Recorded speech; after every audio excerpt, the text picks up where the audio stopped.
Hi everyone, good evening.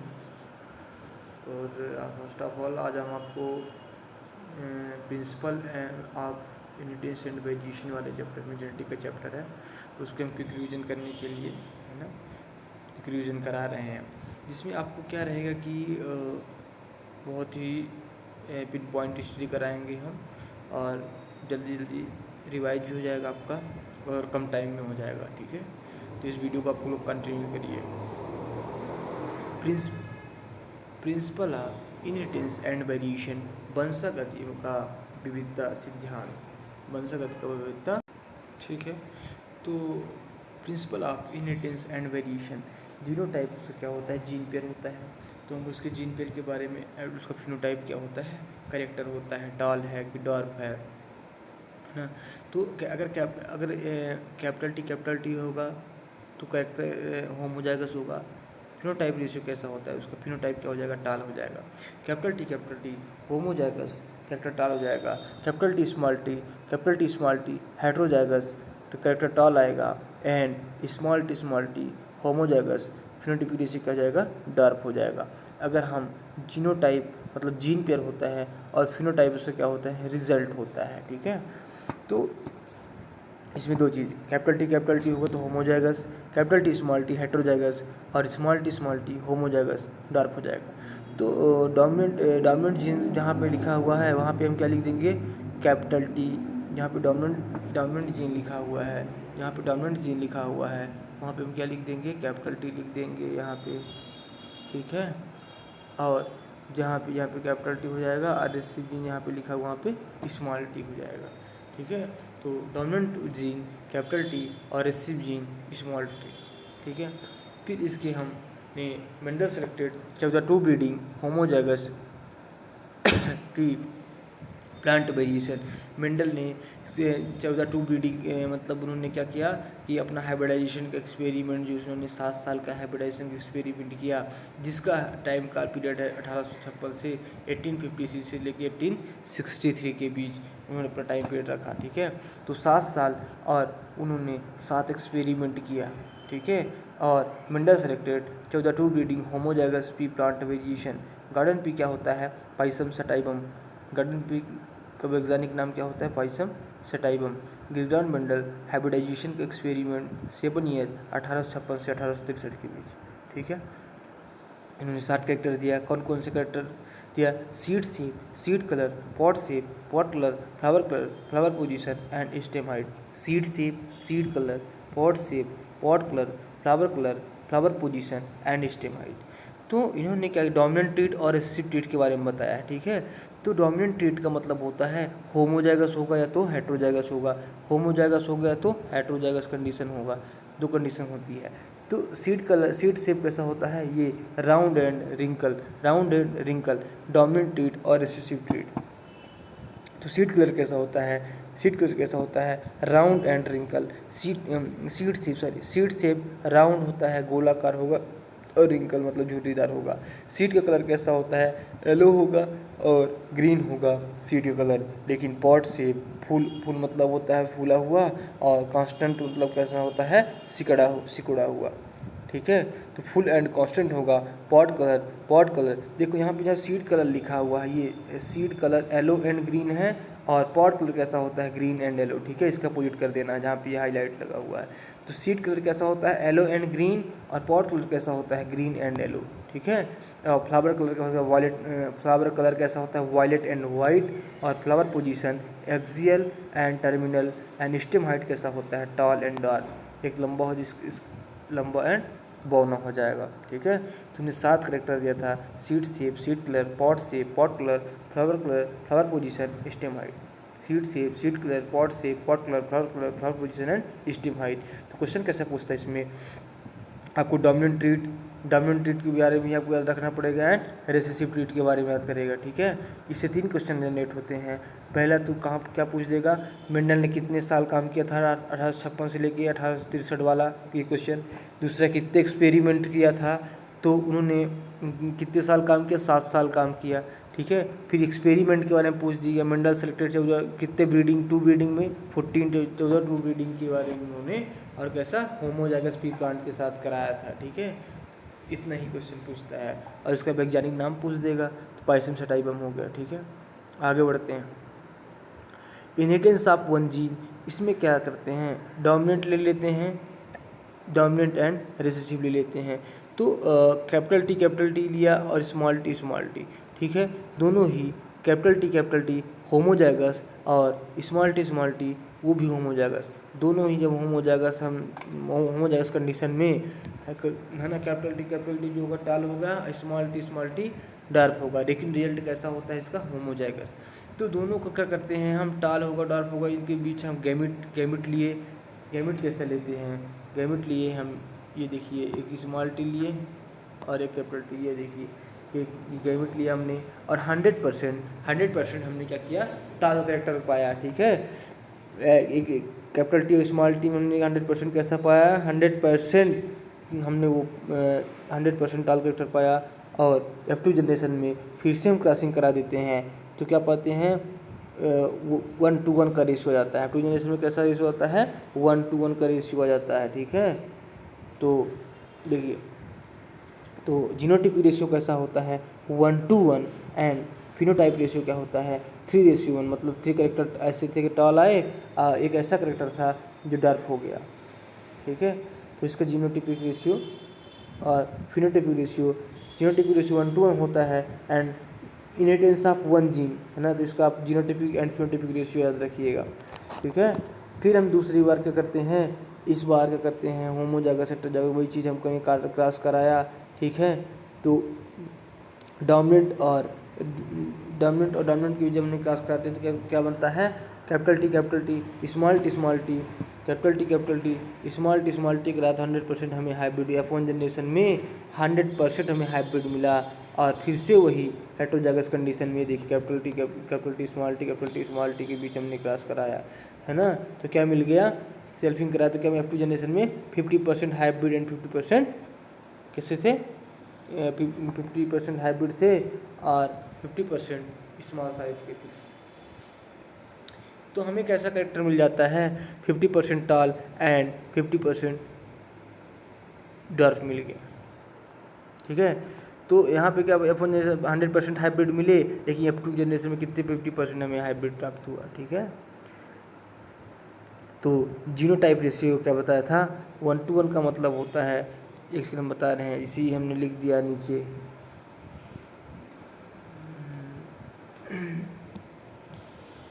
ये देखिए 1 टाल हो गया, 1 हो गया, 2 का रेशियो का मतलब होता है ये 1:2 और ये 1। ठीक है, और 3:1 का मतलब होता है ये भी डाल, ये भी डाल, ये भी डाल, 3 और ये डार्क हो गया। तो जीनोटाइप एंड फिनोटाइप, ठीक है, ऐसे हम चेक कर लेते हैं। तो 100% क्या हो जाएगा, टाल हो जाएगा। इसके बाद हम बात करते हैं law of inheritance, law of segregation की। लॉ ऑफ इनहेरिटेंस क्या होता है, प्रभाविता का नियम यह कहता है कि F1 जनरेशन में केवल ओनली 1 पेरेंट कैरेक्टर का एक्सप्रेशन प्रकट होता है, लेकिन वहीं पे F2 जनरेशन में दोनों पेरेंट कैरेक्टर का एक्सप्रेशन होता है। तो F2 जनरेशन में केवल फिनोटाइप की रेशियो कितना हो जाएगा, 3:1 चला जाएगा। कितना चला जाएगा, 3:1 चला जाएगा।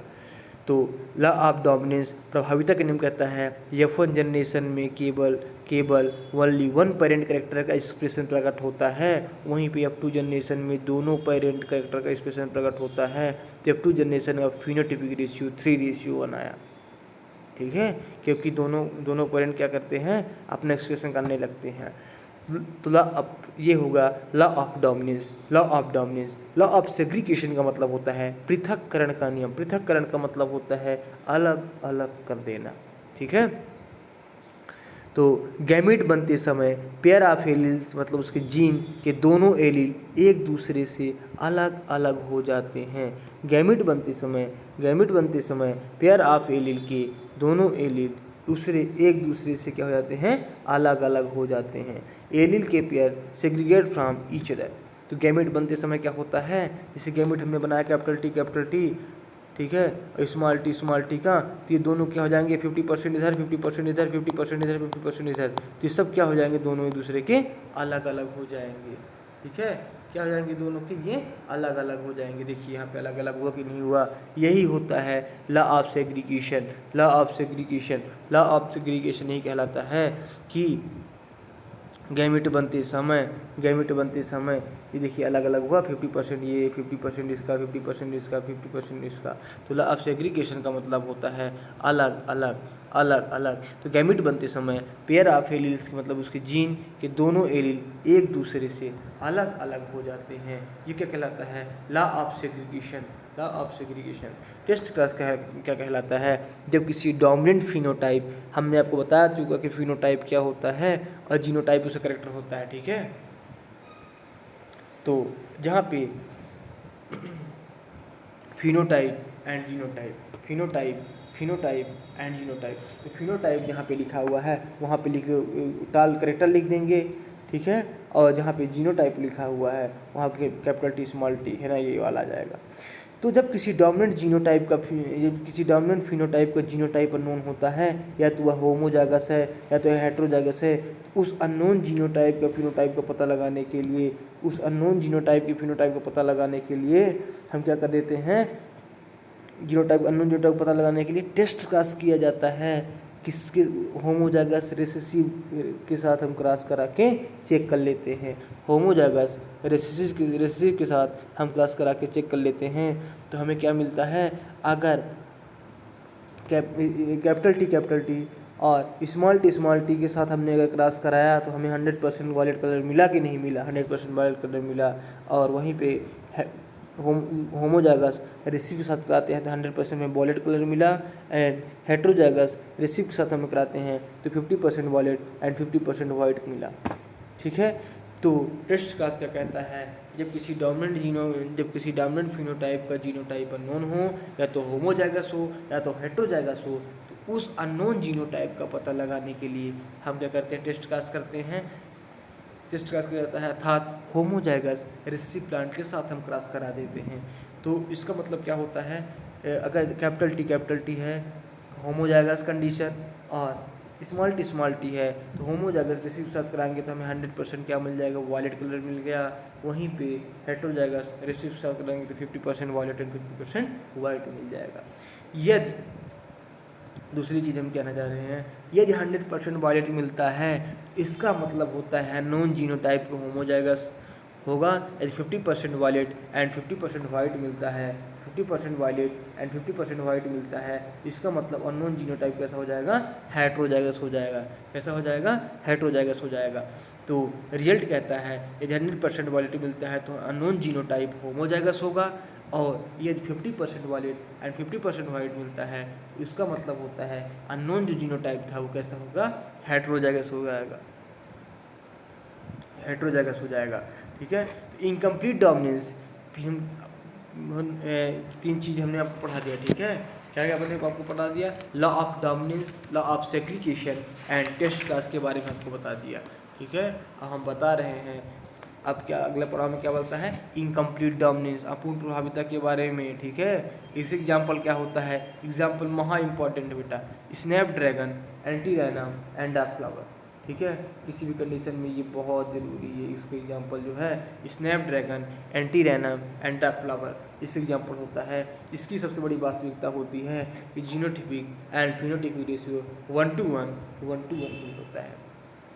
तो इस इनकम्प्लीट डोमिनेंस का example snapdragon, antirrhinum and a flower, snapdragon, antirrhinum and a flower. And starch grain size वाले का, इसमें आर का मतलब होता है, वीवी का मतलब होता है लार्ज स्टार ग्रेन साइज, और कैपिटल बी स्मॉल बी का मतलब होता है इंटरमीडिएट स्टार्च ग्रेन साइज, और इसका स्मॉल बी का मतलब होता है स्मॉल स्टार ग्रेन साइज होता है। तो इसके हमका जीनोटिपिक फिनोटिपिक रेशियो क्या हो जाएगा, 1:1 हो जाएगा। तो seed shape, dominant character, phenotypic ratio 3:1 होता है। क्या लिखा हुआ है, जीनोटाइप क्या होता है 1:1, एंड फिनोटाइप क्या होता है 1:1 होता है, ठीक है। Incomplete dominance example. फिर अगले पड़ाव की ओर हम बढ़ते हैं। तो सीड शेप कैसा होता है इसका, है ना, सीड शेप कैसा होता है, डोमिनेंट ट्रीट सीड शेप कैसा होता है, ये सीड शेप कैसा होता है, dominant team, and phenotypic ratio कैसा होता है, 3:1 होता है, ठीक है। और starch grain size incomplete dominance character होता है, इसका फिनोटाइपिक रेशियो कैसा होता है, 1:1 होता है। तो सीड शेप का कैसा चला जाएगा, 3:1, एंड स्टार्च ग्रेन साइज का फिनोटाइपिक रेशियो 1:1, ठीक है। सीड शेप का 3:1 और स्टार्च ग्रेन साइज का 1:1 चला जाएगा। अगले पड़ाव की ओर बढ़ते हैं। कोडॉमिनेंस क्या कहलाता है, कोडॉमिनेंस का मतलब होता है सह प्रभाविता। In the case of codominance the F1 generation resemble both present AB और blood group are controlled by I gene, ठीक है। तो सह प्रभाविता के बारे में होता है।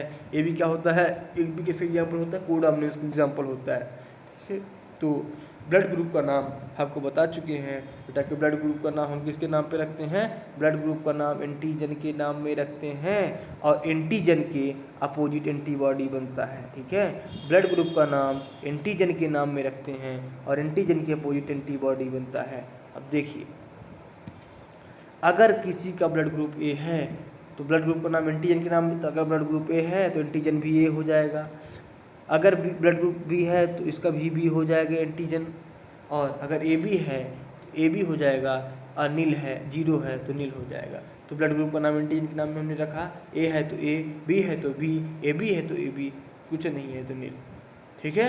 और एंटीजन एंटीबॉडी के अपोजिट होता है। अगर एंटीजन ए है तो एंटीबॉडी बी बनेगा, बी है ए बनेगा, ए बी है कुछ नहीं है तो ए बी, राइट।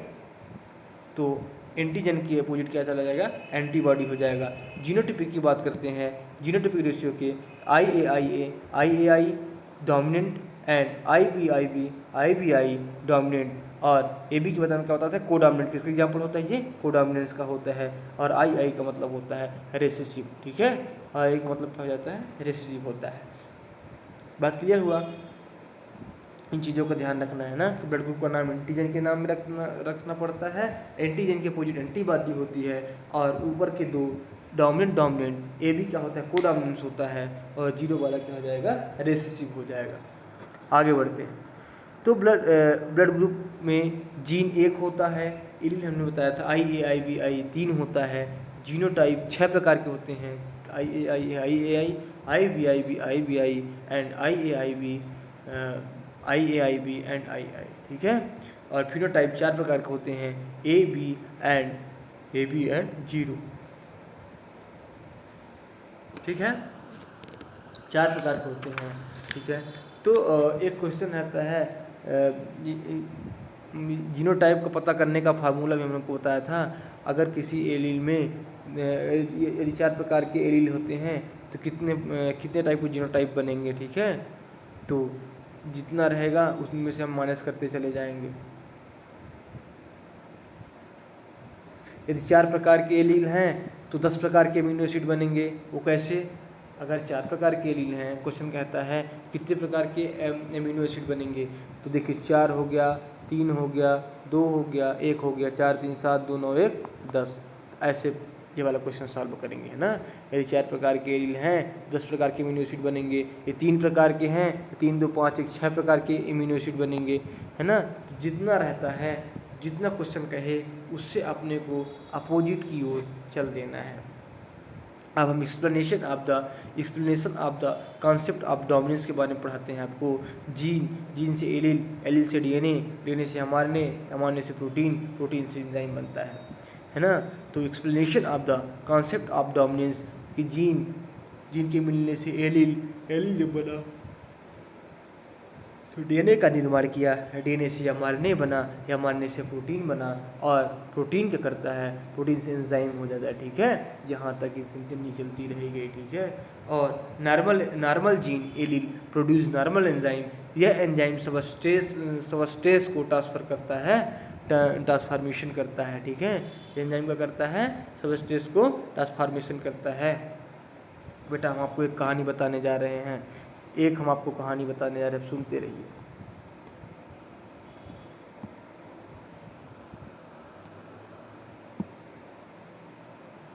हम आपको कहानी बताते जा रहे हैं, आप सुनते रहिए।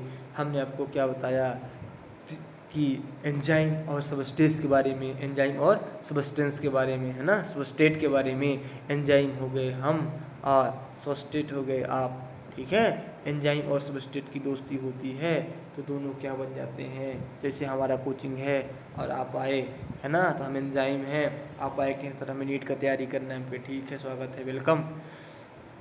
तो आपने हमारी आपकी दोस्ती हुई, बॉन्डिंग हुई, हम आपको साल भर घिस पिट के पढ़ाए लिखाए, तो आप क्या बन जाए, हमारा एंजाइम सबस्ट्रेट कॉम्प्लेक्स बन गए।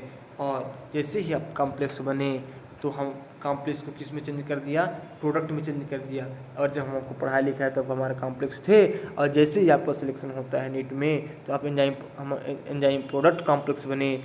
और हमारा काम था हम वही एंजाइम फिर से घूम के हम एंजाइम अपना फिर से वही पुराना धंधा, है ना, फिर अगले बच्चे को हमने उठाया और फिर से हम एंजाइम से अपनी क्रिया चालू कर दिए गए और तुम मेडिकल कॉलेज पहुंच गए, ये प्रोडक्ट, ठीक है। फिर से एक बार एंजाइम प्लस सबस्ट्रेट मिला, एंजाइम सबस्ट्रेट कॉम्प्लेक्स बना और एंजाइम प्रोडक्ट कॉम्प्लेक्स बना और एंजाइम प्लस प्रोडक्ट, और फिर से रिटर्न पहुंच गए यहाँ पर लोग, ठीक है। तो एंजाइम प्लस सबस्ट्रेट से मिला, जैसे यहाँ से आप मेरे क्या हो गए, हमारा कॉम्प्लेक्स बन गए, ठीक है। जैसे हम सिंपली कॉम्प्लेक्स बन गए और हमको पढ़ाया लिखाया, साल भर मेहनत की, तो आप क्या पहुंच गए, हमारा आप प्रोडक्ट हो गए और हम वहीं पे फिर से खड़े रह गए और आप आगे बढ़ गए, ठीक है।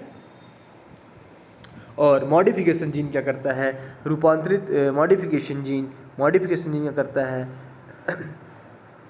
The normal less efficient enzyme modification gene alleles responsible for the production of the normal less efficient enzyme होता है। कम काम करेगा, आएगा, है ना, एंजाइम तो आता है लेकिन कम काम करेगा, है ना, तो the normal less efficient enzyme होता है। दूसरा ए नॉन फंक्शनिंग एंजाइम होता है, काम ना करना, आएगा लेकिन काम नहीं करेगा, और फंक्शन एट ऑल, आएगा ही नहीं, नो एंजाइम एट ऑल, आएगा ही नहीं। ऐसे ही ये मॉडिफाई जो जीन होते हैं, इनके 3 कैरेक्टर के बारे में हमने बताया आपको। पहला क्या होता है बेटा, कि आएगा ठीक है, तो आप इस हिसाब से कर लीजिए, आए, है ना, नॉर्मल लेस इफिशिएंट एंजाइम कम काम करेगा, आएगा लेकिन कम काम करेगा। दूसरा ए नॉन फंक्शन एंजाइम होता है, काम ना करेगा, नो एंजाइम एट ऑल, आएगा ही नहीं। 3 इसकी कंडीशन बताया आपको, ठीक है। फिर हमने आपको अगले पड़ाव की ओर बढ़ते हैं, unmodified functioning alleles with represent the original phenotype in the dominance allele. Unmodified functioning allele which represent the original phenotype in the dominance of alleles, ठीक है। फिर मॉडिफाई एलिस के बारे में आपको बता रहे हैं, in the generally in recessive alleles, generally in modify alleles क्या होते हैं, जनरली इन रेसेसिव नेचर के होते हैं alleles, because modify alleles produced non functioning enzyme और नॉन प्रोड्यूस एंजाइम, और ना ही ये क्या करते हैं, नॉन फंक्शनिंग एंजाइम होते हैं और नॉट प्रोड्यूस एंजाइम, और एंजाइम को प्रोड्यूस नहीं करते हैं। और जनरली कैसे होते हैं, रेसेसिव नेचर के हो जाते हैं, ठीक है, जनरली इन रेसेसिव। फिर आगे बढ़ते हैं, अगले पड़ाव की ओर होता है, अगले पड़ाव की ओर बढ़ते हैं, ठीक है। तो inheritance of 2 gene, seed shape and seed colour. Seed shape की अगर हम बात करते हैं तो 7 पेयर ऑफ क्रोमोसोम में प्रेजेंट होगा, एंड सीड कलर की बात करते हैं तो फर्स्ट पेयर ऑफ क्रोमोसोम में प्रेजेंट होगा। डाइहाइब्रिड क्रॉस के बारे में आपको बात करते हैं, capital T small T, capital Y small Y, इसमें कैपिटल टी स्मॉल टी के साथ हमारा क्रॉस होता है तो कितने जीनोटाइप बनेंगे, कितने प्रकार के फिनोटाइप एंड जीनोटाइप और कम्बिनेशन के बारे में हम बात करते हैं। तो मैंने आपको बताया था dominant with dominant, dominant with recessive, recessive with recessive, ठीक है। Dominant with dominant, parental dominant with dominant, dominant with recessive, और recessive with recessive, recessive with dominant and recessive with recessive, ठीक है। पहला डोमिनेंट विथ डोमिनेंट, दूसरा dominant with recessive, recessive with dominant and recessive with recessive, 4 condition आपके सामने, ठीक है। और इसका हमने आपको बताया था कि राउंड तो फिनोटाइपिक रेशियो कितना बनेगा, 9 प्रकार के बन जाएगा, एंड 9 3 3 1 9 हो गया, एंड डोमिनेंट विथ डोमिनेंट कितने प्रकार के बन जाएंगे, 9 प्रकार के बन जाएंगे। और डोमिनेंट विथ रिसेसिव 3 प्रकार के बन जाएंगे, एंड रिसेसिव विथ रिसेसिव 3 प्रकार के। और ठीक है, तो इसका रेशियो कैसा बनेगा, 9-3-3-1। Dominant with dominant, dominant with recessive, recessive with dominant and recessive with recessive का एक करेक्टर बनेगा। ठीक है, तो जीनोटाइप रेशियो कितने टाइप के बन जाएंगे, 9 टाइप के बन जाएंगे। कैसे, जो जीनोटाइप वाला है डोमिनेंट विद डोमिनेंट के 1-2-2-4 1-2-1-2-1। ठीक है, तो ये एकदम 1-2-2-4 1-2-1-2-1 इसका कम्बिनेशन जीनोटाइप कितने होगा, 9 टाइप की कम्बिनेशन बना है ना। तो एकदम क्रम से आप लोग याद कर लीजिएगा, 1-2-2-4 1-2-1-2-1। ठीक है, 9-3-3-1। और कॉम्बिनेशन 16 का बनता है। Law of independent assortment, segregation of one pair of character capital R small R is the independent of the other pair of capital Y small Y character से। ठीक है, तो dominant with dominant, dominant with recessive, recessive with dominant and recessive with recessive. Genotype 4 प्रकार के, इसका phenotype ratio 4 प्रकार के 9-3-3-1 and genotype 9 type के 1-2-2-4 1-2-1-2-1 कॉम्बिनेशन 16। ठीक है, तो अगर जीनोटाइप की अगर हम बात करते हैं तो 3 कंडीशन हमारे सामने आती है, ये तो मोनोहाइब्रिड, ये तो डाईहाइब्रिड एंड ट्राईहाइब्रिड के लिए हम उसका जीनोटाइप कैसे निकालेंगे, उसका फिनोटाइप कैसे निकालेंगे और हमारा कॉम्बिनेशन कैसा बनेगा। तो हम आपको बताए थे मोनोहाइब्रिड के लिए n का मान 1 होता है, डाईहाइब्रिड के लिए डाई मतलब 2 होता है एंड ट्राई मतलब क्या होता है, 3 होता है। ठीक है, तो मोनोहाइब्रिड 2⁻1 और 2⁻n का मतलब होता है कि मोनोहाइब्रिड है तो 1 हो जाएगा, डाई हाइब्रिड है तो n की जगह 2 चला जाएगा और ट्राई हाइब्रिड है तो n की जगह 3 चला जाएगा। ठीक है, तो फिनोटाइप भी देख लीजिए, 2 टाइप 2⁻n बताया था मैंने, 3:1 और 9:3:3:1 एंड इसका टाई हाइब्रिड का भी जीनोटाइप देख लीजिए। जीनोटाइप क्या होता है, 3⁻1 3 की पावर वही 3×3=9 एंड बस ऐसे ही कम्बिनेशन 3⁻n करके निकाल लेंगे आप लोग। ठीक है, जिसे लगा हुआ कम्बिनेशन वाला भी उस हिसाब से 2⁻n करके सब निकल जाएगा। ठीक है, क्रोमोसोमल थ्योरी आप अगले पड़ाव की ओर बढ़ते हैं। Chromosomal theory of inheritance, Mendel ने अपने वर्क इनहेरिटेंस ऑफ कैरेक्टर को 1865 में पब्लिश किया, किंतु 1900 तक अनरिकग्नाइज रहा, अज्ञात रहा। और जैसे ही 1919 आता है तो 3 साइंटिस्ट आए, कौन कौन से, हुगो ड्यूबरीज, कोरेंस और शेकमार्क, और तीनों ने मिलके एक नई रणनीति खड़ा की और मेंडल की 1900 में उन्होंने मेंडल पे काम ही किया। ठीक है, तीनों साइंटिस्ट ने मिलके, हुगो ड्यूबरीज हो गए, चाहे कोरेंस हो गए, चाहे शेकमार्क हो गए, इन्होंने तीनों मिलके क्रोमोसोमल थ्योरी ऑफ इनहेरिटेंस में काम किया। ठीक है, तो मेंडल ने अपना वर्क ऑफ इनहेरिटेंस का करेक्टर 1865 में पब्लिश किया, किंतु 1900 तक अनरिकग्नाइज रहा, अज्ञात रहा। 1900 में 3 साइंटिस्ट आए, हुगो ड्यूबरीज, कोरेंस और शेकमार्क। ठीक है, तो G1 फेज हमने G1S एंड G2 और M फेज के बताया था सेल साइकिल और सेल डिवीजन में। G1 फेज क्या होता है, 4 क्रोमोसोम 2C DNA का मतलब होता है chromosome with 1 chromatid and 4C DNA का मतलब होता है क्रोमोसोम विथ 2 क्रोमेटिड। ठीक है, सेल साइकिल और सेल डिवीजन में ये सब चैप्टर पढ़ाए थे। ठीक है, तो G1 phase 4 chromosome 2C DNA chromosome with 1 chromatid, और जैसे ही S फेज में इंटर करता है तो S फेज की विशेषता सबसे बड़ी होती है DNA का रेप्लिकेशन होता है। अगर 2C है तो 4C में कन्वर्ट करेगा, 2C DNA change into 4C, और 4 chromosome 4C DNA chromosome with 2 chromatid and कहाँ पहुँच गया, ये G2 फेज में पहुँचा। इन्होंने S फेज में 2C चेंज इनटू 4C में कन्वर्ट किया।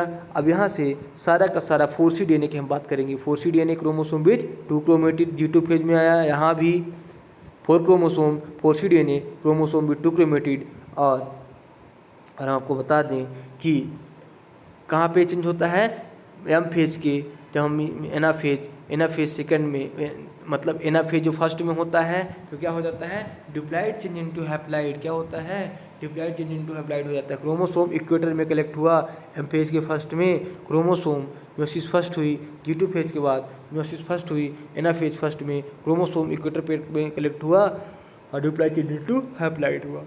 और म्योसिस सेकेंड में क्या होता है, क्रोमोसोम इक्वेटर में collect 4C change into 2C होता है, 4C चेंज इनटू 2C होता है। तो एनाफेज फर्स्ट में क्रोमोसोम पेयर इक्वेटर में कलेक्ट हुआ, डिप्लॉइड चेंज इनटू हैप्लॉइड हुआ, और म्योसिस सेकंड में एनाफेज के सेकंड में है ना क्या होता है, क्रोमोसोम इक्वेटर में कलेक्ट हुआ, क्रोमोसोम के म्योसिस फर्स्ट में क्रोमोसोम के पेयर इक्वेटर में कलेक्ट हुए थे और म्योसिस सेकंड में क्रोमोसोम इक्वेटर में कलेक्ट हुआ, तो किस में आ जाए 4C चेंज इनटू 2C में, for an germ cell with 2C DNA। ठीक है, तो जहाँ पे 4C लिखा हुआ है तो क्रोमोसोम विथ 2 क्रोमेटिड, और 2C की जगह क्या लिखा हुआ है यहाँ पे, क्रोमोसोम विथ यहाँ पे 4C है पहला वाला, ये दूसरा वाला 2C है। ठीक है, 4C DNA, chromosome with 2 chromatid, chromosome with 1 chromatid, 2C DNA। ठीक है, तो आपको बहुत अच्छे से समझ में तो नहीं आया होगा, बेसिकली ये सेल साइकिल और सेल डिवीजन बैठने चैप्टर का है ना, तो बहुत जितना इम्पोर्टेंट है उतना मैंने लिखा हुआ है। ठीक है, नोट्स में। अब आगे बात करते हैं सडन एंड बाबेरी ने एक नोटेड क्रोमोसोम बिहेव को व्यवहार को भी सडन एंड बाबेरी ने देखा कि क्रोमोसोम बिहेव मतलब व्यवहार भी जीन जैसा ही है। उन्होंने मेंडल को क्रोमोसोम मूवमेंट द्वारा समझाया। किसमें एक्सप्लेन किया, मेंडल क्रोमोसोम के द्वारा उन्होंने समझाया। ठीक है, तो comparison between behave of chromosome and gene के बारे में, एक क्रोमोसोम एंड जीन के बारे में उन्होंने। ठीक है, बाकी सारा का सारा चीज़ समान होता है, एक ही चीज़ का डिफरेंस होता है, क्रोमोसोम व जीन एक दूसरे से स्वतंत्र होते हैं। ठीक है, क्रोमोसोम और जीन एक दूसरे के स्वतंत्र होते हैं। Independent pair of seventh pair and first pair of segment independently to each other होता है। जो क्या होता है, क्रोमोसोम और जीन एक दूसरे के स्वतंत्र होते हैं। फिर सटन और बाबेरी आया। ठीक है, तो सटन क्या कहते हैं, सटन और बाबेरी ने एक एग्रीगेट्स मतलब उन्होंने तर्क प्रस्तुत किया कि क्रोमोसोम पेयर की पेयरिंग या सेग्रीगेशन, मतलब सेग्रीगेशन का मतलब होता है अलग अलग होना, अपने में ले जा रहे कैरियर फैक्टर जीन के सेग्रीगेशन के कारण हुआ।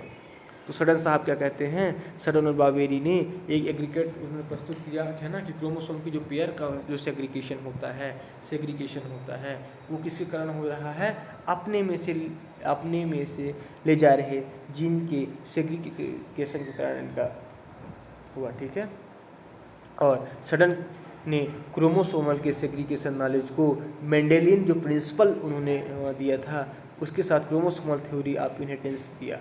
ठीक है, तो सडन ने क्रोमोसोमल के सेग्रीगेशन नॉलेज को मेंडेलियन प्रिंसिपल के क्रोमोसोमल थ्योरी ऑफ इनहेरिटेंस के दिया। ठीक है, और TH मॉर्गन और साथी ने क्रोमोसोमल थ्योरी ऑफ इनहेरिटेंस का एक्सपेरिमेंटल वेरिफिकेशन किया और सेक्सुअल रिप्रोडक्शन प्रोड्यूस वेरिएशन की खोज के आधार पर उन्होंने नींव डाली। तो TH मॉर्गन ने क्या किया था, क्रोमोसोमल थ्योरी ऑफ इनहेरिटेंस के बारे में बताया। बहुत इंपॉर्टेंट क्वेश्चन है ना। सडन एंड TH मॉर्गन ने क्या किया था, क्रोमोसोमल थ्योरी ऑफ इनहेरिटेंस के बारे में एक्सपेरिमेंटल वेरिफिकेशन किया और सेक्सुअल रिप्रोडक्शन प्रोड्यूस वेरिएशन के लिए खोज के आधार पर उन्होंने नींव डाली। TH मॉर्गन ने किस पर काम किया था, फ्रूट फ्लाई पर काम किया था। ठीक है, फ्रूट फ्लाई का मतलब होता है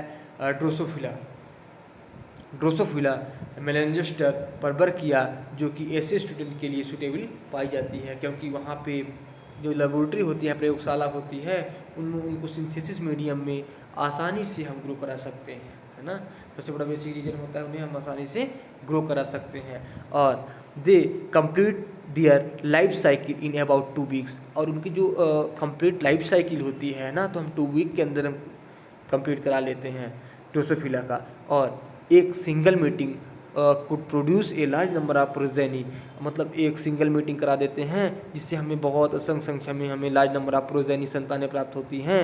और clear differentiation of male and female sex, male and female की आसानी से हम पहचान कर सकते हैं। ठीक है, तो इन्हें कई फ़ायदा था हमें इसके बारे में। TH मॉर्गन ने फूड फ्लाई पर जो काम किया तो उन्होंने कई फैक्टर के बारे में उन्हें अच्छी चीज़ें है ना कि लेबोरेटरी में सिंथेसिस मीडियम में रखा जा सकता है, पहला चीज़ था। 2 concept they complete their life cycle about 2 week, और उनकी हम जो लाइफ साइकिल अबाउट 2 वीक में हम कंप्लीट करा सकते हैं 2 वीक में। A single meeting large number of progeny, संतान उत्पन्न हो सकती है, और clear differentiation male and female sex आसानी से हम पहचान कर सकते हैं। They complete it have many types of heredity variation that can be seen with low power microbes. ठीक है, तो ये हम नग्न आँखों से भी, है ना, seen at low power microscope से हम देख सकते हैं, नग्न आँखों से भी हम देख सकते हैं। लिंकेज ऑफ रिकॉम्बिनेशन, मतलब रिकॉम्बिनेशन का मतलब होता है क्रॉसिंग ओवर, जीन की अदला बदली के बारे में पढ़ रहे हैं। ठीक है, तो लिंकेज ऑफ रिकॉम्बिनेशन मतलब क्रॉसिंग ओवर, जीन की अदला बदली।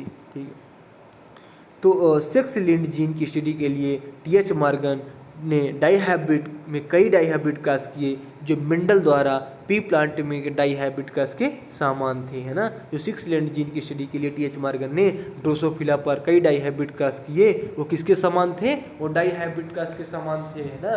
तो टी.एच. मॉर्गन ने इसका कारण टू जीन का फिजिकल एसोसिएशन या लिंकेज का जुड़ा होना बतलाया, तथा इन्हें पेरेंटल कॉम्बिनेशन बनते हैं। इस घटना को उन्होंने लिंकेज टर्म दिया गया। बात नहीं समझ में आई आपको? देखिए, लिंकेज रिकॉम्बिनेशन होता है, लिंकेज ऑफ रिकॉम्बिनेशन वो क्या होता है? क्रॉसिंग ओवर भी हम बोल सकते हैं। क्या बोल सकते हैं? क्रॉसिंग ओवर, जिसमें जीन की अदला बदली होती है। तो 6 लिंक्ड जीन की स्टडी के लिए टी.एच. मॉर्गन ने ड्रोसोफिला पर कई डाइहाइब्रिड क्रॉस किए। ये मेंडल द्वारा पी प्लांट के डाइहाइब्रिड क्रॉस के सिमिलर थे। टी.एच. मॉर्गन ने इसका कारण टू जीन का फिजिकल एसोसिएशन या लिंकेज का जुड़ा होना बतलाया। क्या बताया? टी.एच. मॉर्गन ने इसका कारण टू जीन का फिजिकल एसोसिएशन या लिंकेज का जुड़ा होना बतलाया तथा इसके पेरेंटल कॉम्बिनेशन बनते हैं। इस घटना को हम लिंकेज टर्म बोल सकते हैं। क्या बोल सकते हैं? लिंकेज टर्म बोल सकते हैं। रिकॉम्बिनेशन मतलब होता है क्रॉसिंग ओवर, उसका मतलब होता है एक्सचेंज ऑफ जीन की अदला बदली। तो क्या होता है? रिजल्ट क्या होता है? Non parental gene combination. Result कैसा मिला हमें? Non parental gene combination. और लिंकेज क्या होता है? लिंकेज इन्वर्सली होता है 1 डिस्टेंस बिटवीन जीन। जितना ज़्यादा लिंकेज की दूरी बढ़ती चली जाएगी उतना ज़्यादा डिस्टेंस उसका घटता चला जाएगा, और क्रॉसिंग ओवर जितना ज़्यादा बढ़ेगा उतना ही डिस्टेंस बिटवीन जीन के डिस्टेंस की दूरी बढ़ती चली जाएगी। ठीक है, तो क्रॉसिंग ओवर डायरेक्टली प्रोपोर्शनल होता है डिस्टेंस बिटवीन जीन। जितना ज़्यादा क्रॉसिंग ओवर जितना बढ़ेगा, डिस्टेंस के बीच की दूरी उतनी ही बढ़ती चली जाएगी, और लिंकेज इन्वर्सली होता है 1 डिस्टेंस बिटवीन जीन के।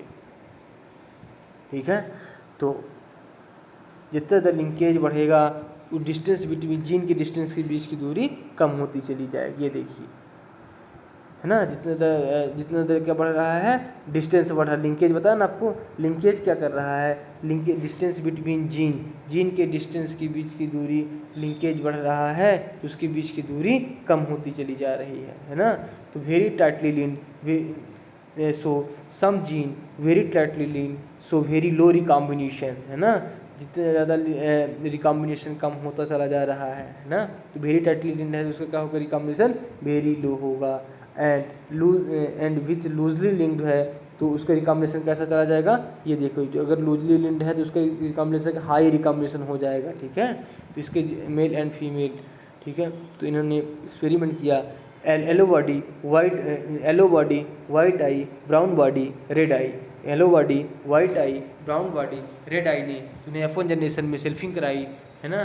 तो F2 जनरेशन में उन्हें 98.7% पेरेंट कॉम्बिनेशन मिलते हैं, 1.3% रिकॉम्बिनेशन मिलते हैं। आप डाटा रटे रहिएगा बिल्कुल। ठीक है, ये डाटा बहुत ज़रूरी है। तो आप कैसे याद करिए? 7, 8, 9, 98.7 हो गया, और 1.3% क्या मिल गया? हमें रिकॉम्बिनेशन मिल गया। कब मिला? किस कंडीशन में मिला? जब हम क्या करते हैं? Some gene very tightly linked and very low recombination होता है। Yellow body white eye brown body red eye से हम क्रॉस कराते हैं। ठीक है, तो हमें F1 जनरेशन में क्या मिलता है? तो वेरी टाइटली जो बहुत पास रहते हैं, है ना, तो इनका क्या हो जाता है, very low recombination, very tightly जो लिंक्ड हैं एक दूसरे से, उनका रिकॉम्बिनेशन क्या हो जाएगा, बहुत ही लो हो जाएगा। और जो लूजली लिंक्ड हैं, डिलेड हाई लिंक्ड हैं, तो उनका कैसा हो जाएगा, हाई रिकॉम्बिनेशन। ठीक है, तो वाइट आई मेंट्योर विंग, रेड आई लार्ज विंग। ठीक है, तो F1 जनरेशन में सेल्फिंग कराया, तब 2 जनरेशन में क्या रिजल्ट मिलता है, 62.8% पेरेंटल एंड 32.7% रिकॉम्बिनेशन मिलता है। ठीक है, तो ऑर्गन की स्टडी अल्फार्ड में स्ट्रीवेंट ने एक ही क्रोमोसोम के जीन पेयर के रिकॉम्बिनेशन फ्रीक्वेंसी को जीन के बीच की दूरी मानकर ऐसे measurable of distance between gene recombination में इसकी पोजीशन के रिकॉम्बिनेशन मैप तैयार किया। क्या होता है, उन्होंने क्या किया, आर्गन के स्टूडेंट अल्फार्ड स्ट्रीवेंट ने एक ही क्रोमोसोम के जीन पेयर के रिकॉम्बिनेशन फ्रीक्वेंसी को जीन के बीच की दूरी मानकर उन्होंने एक पैमाना तैयार किया जो कैसा होता है, परसेंटेज रिकॉम्बिनेशन निकालने के लिए टोटल नॉन पेरेंटल, कैसे निकाला उन्होंने, total non parental upon non parental upon total into 100 से हम निकाल सकते हैं। इसका मतलब ये होता है, इसका मतलब जितनी जीन के बीच की दूरी होगी वही परसेंट ऑफ रिकॉम्बिनेशन होगा। ठीक है, क्या हो जाएगा, वही परसेंट ऑफ रिकॉम्बिनेशन हो जाएगा, जितनी जीन के बीच की दूरी होगी परसेंट ऑफ रिकॉम्बिनेशन हो जाएगा। ठीक है, कॉम्बिनेशन 16 का बनता है। तो ठीक है, तो जीनोटिपिक रेशियो क्या कहता है, बहुजीनी पॉलीजेनिक इनहेरिटेंस क्या कहलाता है, कई जीन मिलके, बहुत सारे जीन मिलके बेटा जिस एक कैरेक्टर को मेंटेन कर रहे हैं वो बहुजनी जीन हो जाएगा, मतलब पॉलीजेनिक इनहेरिटेंस हो जाएगा। इसका एग्जांपल बहुत ही इंपॉर्टेंट है, human height and human skin colour, ABC, ये दोनों पॉलीजेनिक क्या होता है, बहुत सारे जीन मिलके एक कैरेक्टर को मेंटेन कर रहे हैं, बहुत सारे जीन मिलके एक कैरेक्टर को मेंटेन कर रहे हैं, क्या कहलाएगा, पॉलीजेनिक इनहेरिटेंस। इसका एग्जाम्पल काफ़ी इंपॉर्टेंट है, human height and human skin colour. ठीक है, और प्लियोट्रॉपी क्या होता है, प्लियोट्रॉपी और पॉलीजेनी बहुत ही इंपॉर्टेंट है। पॉलीजेनिक मतलब क्या होता है, बहुजीनी, और प्लियोट्रॉपी का मतलब होता है बहुप्रभाविता, एक जीन मिलके कई कैरेक्टर को मेंटेन करना, एक जीन मिलके कई कैरेक्टर को मेंटेन किए, क्या बन गया ये, क्या बन गया ये, प्लियोट्रॉपी मतलब बहुप्रभाविता बन गया। ठीक है, डिजीज